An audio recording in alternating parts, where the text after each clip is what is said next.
I am the author of Not Taught, What It Takes to Be Successful in the 21st Century, and I'm the CEO and founder of A Sales Guy. And that's all you're going to hear about me today unless you have questions. Because truth of the matter is you don't give a shit. And that's kind of my point in this presentation. You can follow me at Keenan. I got a couple of Not Taughts just because I can. Anybody that tweets something funny, cool about this presentation or the most, whatever, I'll figure it out. I'll give you a free signed copy at the end. So, there you go, huh? All right. Oh, snap. Oh, there you go. All right. I'm a fixer because I'm from Boston. Oh, see, now I got to go back. Okay. I'm a fixer, or a fixer, for those of you who aren't from Boston. I love fixing shit. I was married for a while, and I married the wrong person because she didn't like a fixer. Right? You know what they say, it's like, oh, I might have a bad day at work, or the kids are causing this, or I don't like this, but okay, let's try to fix it. She's like, can you just listen to me?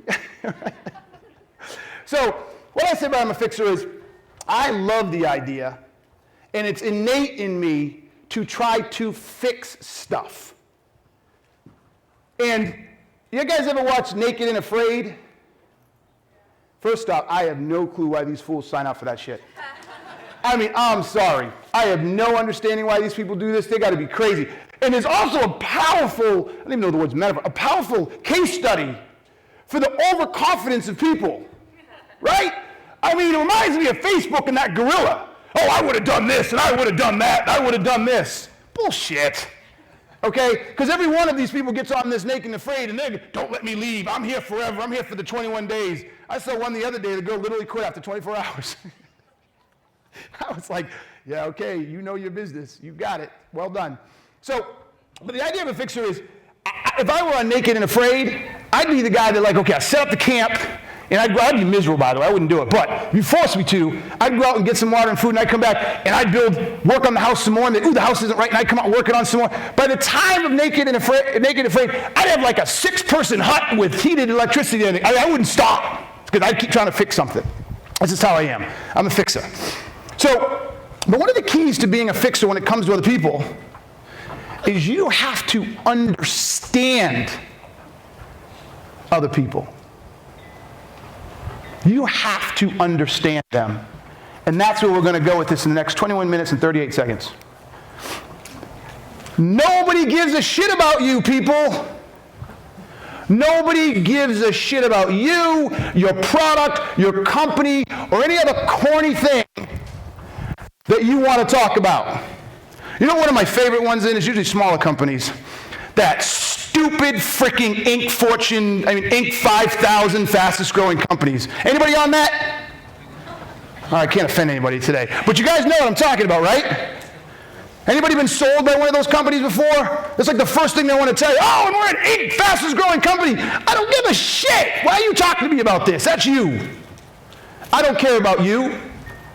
Right? What do you think I care about? Me. I care about me when you're selling to me. I care about me. That's all I care about. I got stuff to do. I got business to take care of. I got bills to pay. Right? So, if you're not talking about me, I don't want to talk about you. When we do things like how long we've been in business, what our product does, when we do that stuff, what are we doing? We're assuming these things.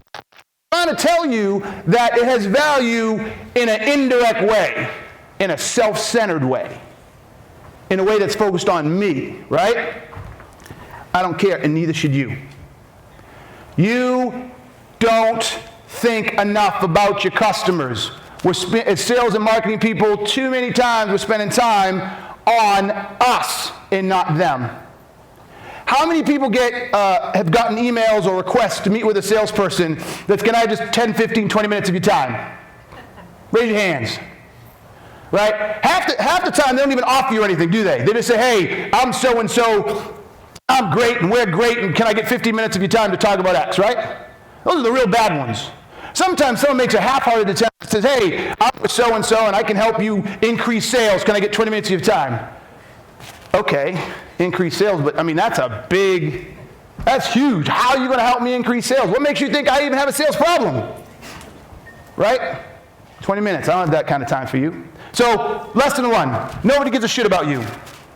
Let it sink in. We have one job of sales and marketing people. Anybody know what it is? Oh, I like this guy. Even if his answer's wrong, I like this guy. What'd you say? Get people to give a shit about you. He's pretty much right. I wish I had actually put that up there. That was good. He's headed in the right direction. As much as I talk trash, every once in a while I try to be somewhat profound, and this next one's fairly profound. But we think it's to sell, right? We think it's to sell shit. But before we can sell shit, we have to do something, don't we? What do we have to do? Find out what they need. Help. Yes, we have to find out what they need, but it still requires something else. Who they are. That still requires something else. Yes, you're right in the right direction. Yes, understanding them, but it still requires something else. Trust. Who said trust? Ooh, now we're heading in the right direction. Right, watch this, ready? It's to get the prospect to let you help them. Anybody ever thought of it like that before? Because if the prospect is not willing to let you help them, they are not going to give you the information you need. They are not going to go on this journey with you. Right? Think about how you buy yourself. Whether you know it or not, whether you're buying a new car, or whether you're buying something for your organization, somewhere along the line, some sales rep or some marketing organization catches your attention enough that you let your guard down and you start saying, hey, I got this problem. I struggle with this. You become vulnerable. And you do it in hopes that person on the other side can solve your problem, and you're being vulnerable so the solution they come to the table with is a good one. How many of you ever dealt with a buyer who doesn't let their guard down but takes you through the whole sales process? Anybody gone through that? I can tell you as a salesperson I have. One of the perfect examples, anybody have to respond to an RFP before? Wait a minute, so I asked anybody sell and they don't take it through the sales process and no one raised their hand when I say RFP and everybody's like, ooh, that sucks. That's what an RFP is. Right? They send out this fucking stupid thing, this thick, right? As if your time doesn't matter. And they say, fill it out. And do not reach out to anybody. And do not talk to anybody. And we'll let you know. Right? Is that what an RFP is, right? Is that client or prospect letting you help them? Is that person letting you help them? No. So how easy it is to sell when they don't let you help them?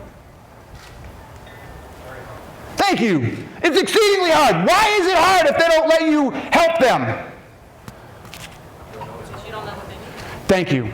You don't know what they need. You can't build a solution that provides value. So here's lesson number 2. That's our goal in sales. Get the customer or prospect to let you help them. How do we do that? I'm going a little slow today. I need more Red Bull. Lead with empathy. Screw your ego for now. Empathy is the most powerful skill when it comes to sales. We can't connect with people if we don't have an empathy for their situation. So when it comes to marketing, when it comes to sales and our messages, we have to start with putting ourselves in their shoes. How empathetic are we of them? How connected to their situation are we becoming? Right? I was talking to someone one day, and someone was asking me about sales calls, and I haven't really been an individual contributor in a while, but I mean, I still sell because my business development guy gets me clients, and he sets up meetings for me, and part of my company is sales consulting, so I'll get on the phone with a CRO or CEO, and I didn't realize it. It's one of those things that I think I've developed over time, but I go on autopilot. And what my business dev guy does is he gets them butted up enough that they want to let me help them. And so I start having these conversations, and I am thinking nothing of me. I am like so deep into their business, and my mind's going 1,000 miles an hour about how they're building their sales team, what their strategy looks like, how they're compensating people, how the team's culture looks like. I mean, my head is like, I'm like in their business, kind of like when I was married with my wife. I got a problem, I can fix for you, right? And I don't even think about my offering or what I can do until all of a sudden the light switches. All of a sudden I know, I can help these people. And that switch then allows me to take all that stuff I learned and start talking about how I can make their world better. But I'm not even thinking about my product. I'm not thinking about my service. I'm not thinking about anything but them. They are the center focus. That's all I care about. And all I want to do, and all I want my business dev guy to do, is get these people to be willing to let me help them, and the rest takes care of itself.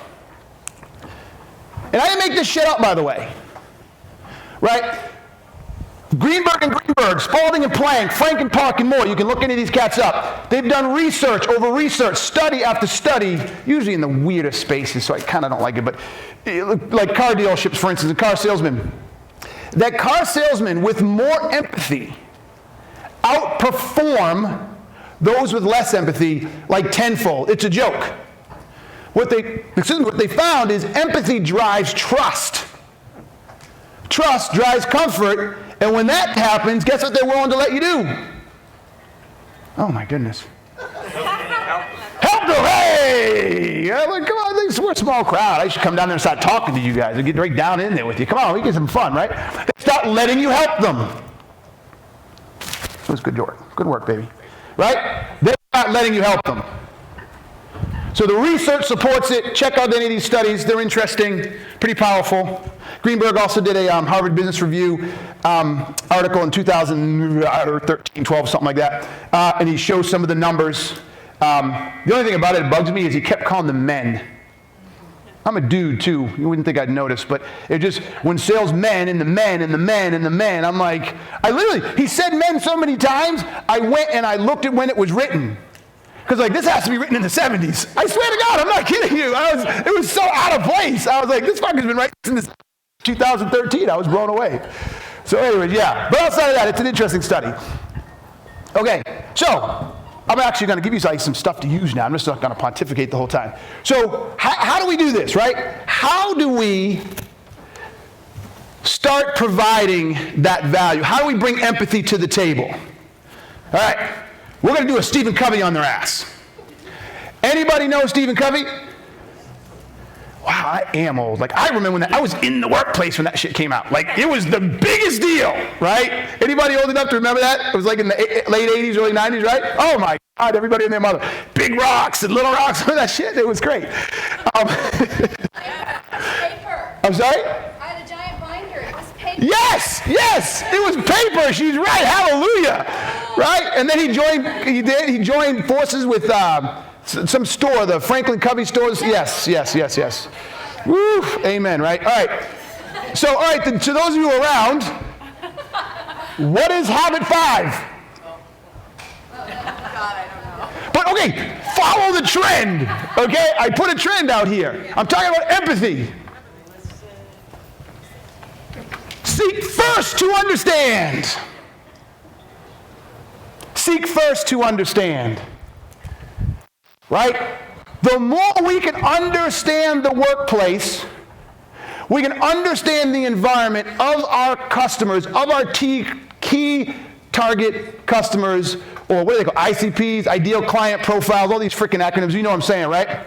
The minute we have a better understanding of who they are and how they work and the processes they employ, the better positioned we are to have empathy for what they are doing. Right? So look, I'm a crazy dude, so I'm going to go rogue here for a second. But before the gorilla did his crazy stuff, all that was all over the internet was this transgendered bathroom shit, right? And I'm in Texas too. I love this. Are you kidding me? It's Dallas, but I mean it's Austin, not Dallas, but I can still have some fun with this. But right in my life, it was everywhere, right? The thing I find interesting with that is the people, generally speaking, who had the biggest reaction were the people most removed. If you had a son or daughter who was transgendered, you had an entirely different perspective. Whether or not you agreed, if you had a friend who was transgendered, whether or not you agreed isn't the point. You had a very different opinion. You could have empathy for what that must have been like. So it's no different here, folks. The less information you have about your customers, about your clients, and their day-to-day lives and the things that they affect, the less effective you can be because you can't bring empathy to the table. And to put it in perspective, one of the things that, I'm going to slightly go rogue again, I see the time, don't worry, is we talk a lot about what people do. And I see this all the time with the people that I consult for. Few organizations teach their sales team and their marketing teams to be experts in how they do it. Right? We don't know how important how is. And here's a cheesy, totally cheesy metaphor. I use it all the time, but it gets the point home, so I don't care how cheesy it is. There is, let's say you sell logistic services. And there's a particular client that you've been trying to get to forever. And you call them up and you start looking for the problem. And you start saying things like, hey, how long does it take you to get a package from LA to Boston? And they say, oh, we have the most sophisticated system in the world. We get it from LA to Boston in 3 days. No one can get it there faster on a truck. Our trucks do this. We have the most efficient fuel efficient trucks, so we get it from a cost perspective cheaper than anybody. Nobody can do that ground better than we can. And so the salesperson keeps asking all these questions, trying to look for a problem, and he's not getting one. Then he turns to them and says, so you're not interested in what we have to offer? They say, no, not at all. And he says, well, have you ever considered flight? And they go, huh? What do you mean flight? Aren't you aware there are now planes? You can put that on a plane and get that shit to Boston in like 6 hours. No! What's flight? We assume that our customers have all the information.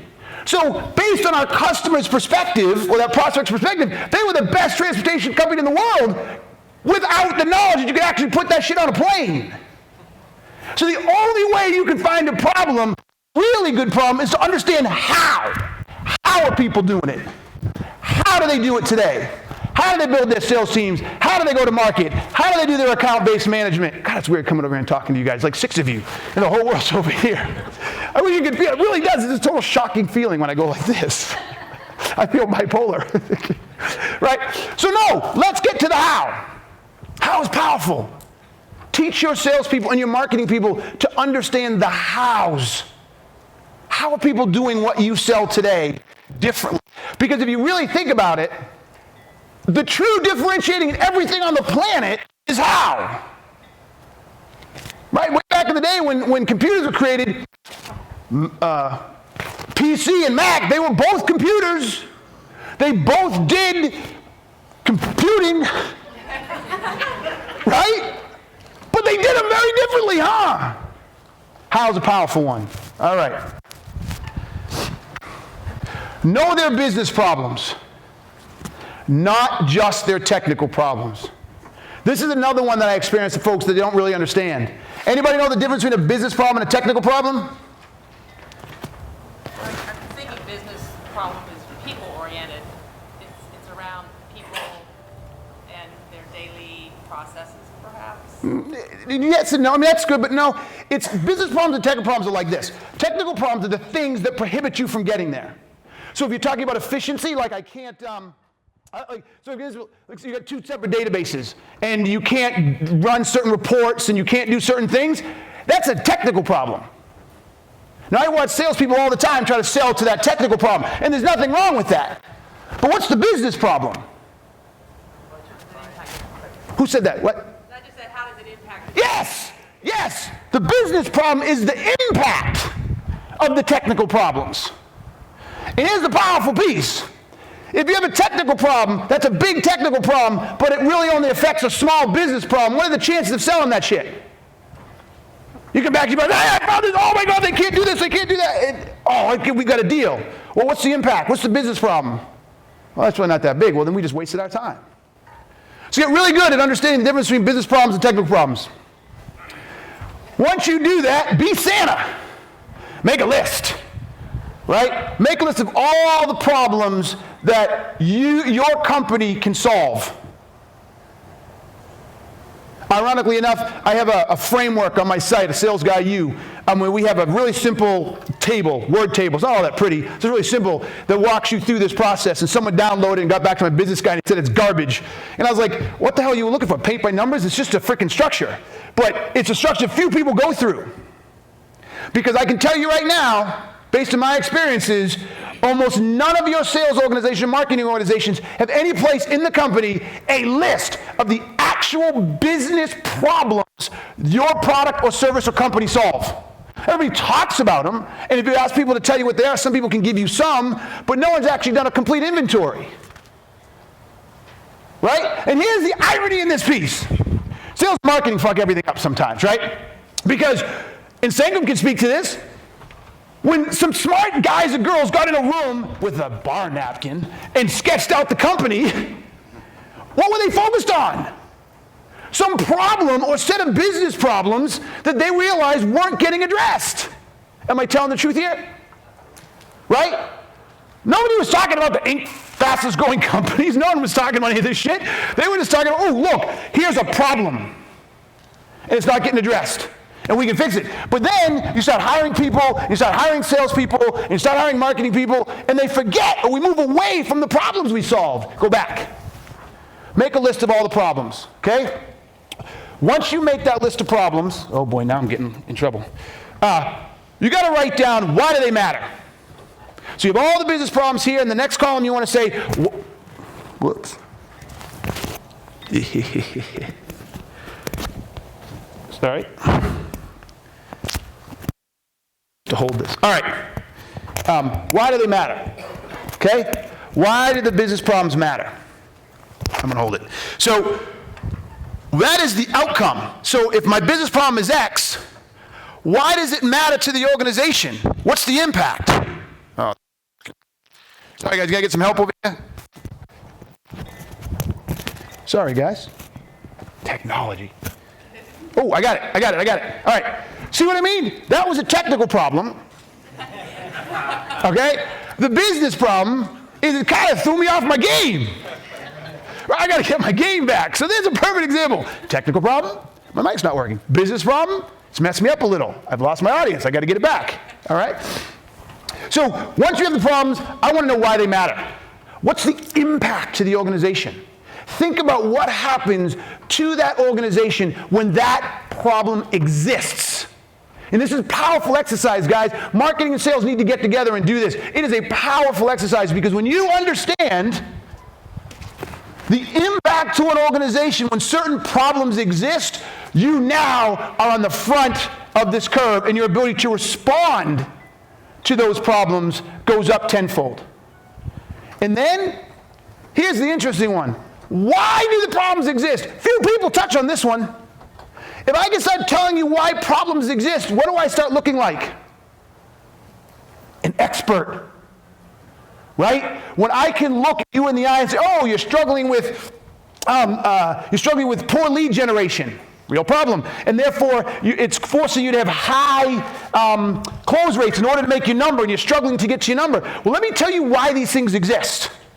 Normally we see that when you have low lead generation, the problem exists because either marketing is not on target, right? You're not using the right mediums. I start diagnosing why it happens, and what do? They get excited because they think I understand the problem.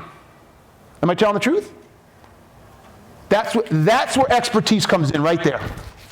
When you can start telling people why the problems exist, you become the expert. So from there, build all your marketing messages around that. All your sales messages around that. The business problems they're having, the impact that those business problems create, and why those problems exist in the first place. That's what you want to do. That's how your marketing messages do it. That's how you bring empathy to the table. Because guess what isn't in this? Your product, your service, your customer's history, your culture, none of that's in it. And we don't want it to be because no one gives a shit. I like these people. Okay, give shit away. The 5-minute favor. Anybody heard the 5-minute favor? Adam Grant wrote a great book called Give and Take. In it, cat was. I should have written this down. But in it, he interviewed this guy, and he had said, you know, I've got this belief system. And the belief system is simply this. If I can do a favor that takes 5 minutes or less, I'll do it for anybody. I was like, yeah, that's pretty good, right? Look, I get hit up all the time on the internet. If someone asks us something, you know, they want 20 minutes of my time. That's a whole different story. But as a company, can we look for ways to give shit away, to give stuff to our customers and clients, to give them things to make their world better without asking for anything in return? How do we create a giving sales culture, a giving marketing culture that enables our customers, our prospects to be successful without asking for anything in return? Right? So think about becoming a giving organization because it's valuable. You don't think I didn't see that, Tony? You want some of this Red Bull? All right? Be a giving organization.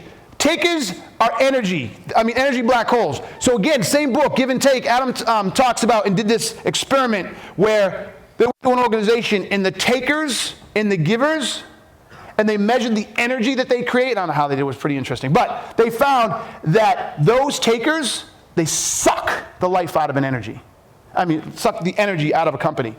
So I believe the same thing happens with non-giving sales organizations. They suck the life out of their prospects. And sometimes the prospects don't have a choice and they just grin and bear it and they hate it. Don't be an energy sucker. Right? Don't suck the energy out of your prospects. They're trying to get stuff done just like you are. So be a giving organization. Okay? To simplify all of this, to be good at selling, you simply have to give a shit. And if you start with giving a shit, everything else takes care of itself. Thank you.